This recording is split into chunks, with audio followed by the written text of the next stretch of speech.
आप देख रहे हैं हिमाचल न्यूज़ 24/7। देखिए, मैं एक बात कहना चाहती हूँ।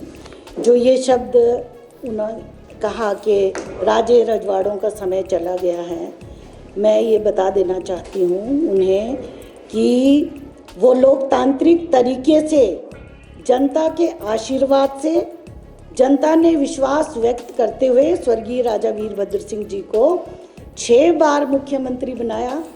केंद्र में वो मंत्री रहे, सांसद रहे और रानी प्रतिभा सिंह जी हमारी 3 बार सांसद ऐसे ही नहीं बन गई। जनता ने उन्हें अपना आशीर्वाद दिया, लोकतांत्रिक तरीके से अपने मत का प्रयोग करते हुए उनको 3 बार सांसद बनाया। विक्रमादित्य सिंह जी को 2 बार विधायक बनाया और वर्तमान में वो पीडब्ल्यूडी मिनिस्टर हैं। तो ये कहना और ये कहकर न केवल नेताओं का अपमान किया है बल्कि उन जनता का भी अपमान किया है जिन्होंने अपना विश्वास इन नेताओं में व्यक्त किया है। ये बहुत गलत बात है। इस तरह की बातें नहीं होनी चाहिए। आप चुनाव लड़िए, आपका स्वागत है और इस तरह की बातें नहीं कही जानी चाहिए। कंगना कह रही है कि कांग्रेस उनका अपमान कर रही है, कांग्रेस नेताओं की तरफ से उन पर भद्दी टिप्पणियां की जा रही हैं, तो जवाब में इस तरह के बयान तो आएंगे नहीं, बिल्कुल गलत बात है। आपने देखा होगा जैसे ही उनका नाम अनाउंस हुआ था तो उस समय हमारे माननीय मुख्यमंत्री जी ने भी कहा वो हिमाचल की बेटी हैं। मेरी बाइट जब हुई थी तो मैंने भी यही कहा था कि वो हिमाचल की बेटी हैं और विक्रमादित्य सिंह जी ने शुरू में कहा था कि वो हमारी बहन है। और जो भी बातें हो रही है वो तो सोशल मीडिया में जो हो रही है वो तो उन्होंने नहीं कहा, तो अब उनका अपमान कहाँ से हो रहा है? तो ये तो ज़बरदस्ती दूसरों को मुंह में अपनी बात डालने वाली बात हो गई है। बीजेपी ने उनको कैंडिडेट बनाया है।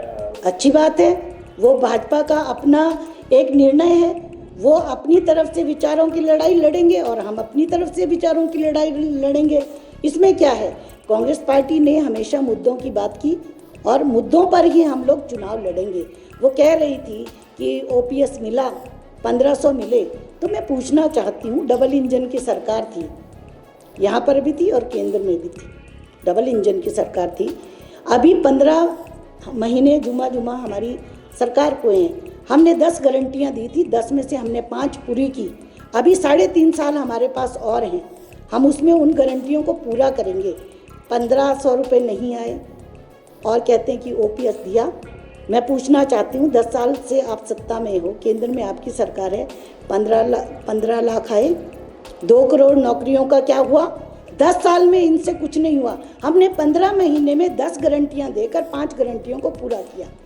जहाँ तक 1500 की बात है, वो लाहौल स्पीति में हम पहले ही डिक्लेयर कर चुके थे। उसके बाद हमने पूरे प्रदेश में जब जारी किया और फॉर्म भरने शुरू हुए तो इन्हीं भाजपा के लोगों को तकलीफ हुई कि ये इस गारंटी को पूरा क्यों कर रहे हैं और मुख्य चुनाव आयुक्त के पास जाकर इन्होंने शिकायत करी और रोक लगा दिया।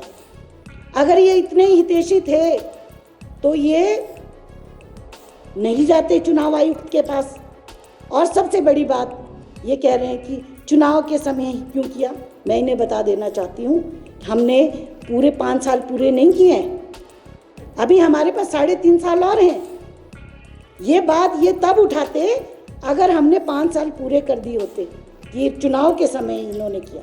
अभी तो हमारे 3.5 साल हैं ना, तो हमारा अपने समय सीमा में हम लोग चरणबद्ध तरीके से गारंटियों को पूरा कर रहे हैं, जिसमें हमने ओपीएस का, 1500 का और महिलाओं को ध्यान में रखते हुए दूध पर एमएसपी सब 6 रुपये जो हमने बढ़ाए हैं एमएसपी।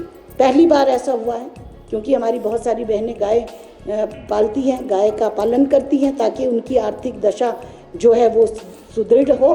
और अंग्रेजी स्कूल की हमने शुरुआत करी और सेब पर 1.5 रुपये हमने बढ़ाया। और इसी तरह से हमने केवल सेब पे नहीं बढ़ाया, संतरे और सिट्रस जो वो मैदानी इलाकों में, जो नीचे इलाकों में जो फल होते हैं उस पर भी बढ़ाया। क्योंकि कांग्रेस पार्टी की सोच यह है कि सबका सर्वांगीण विकास होना चाहिए और जो हम कहते हैं वो करते हैं।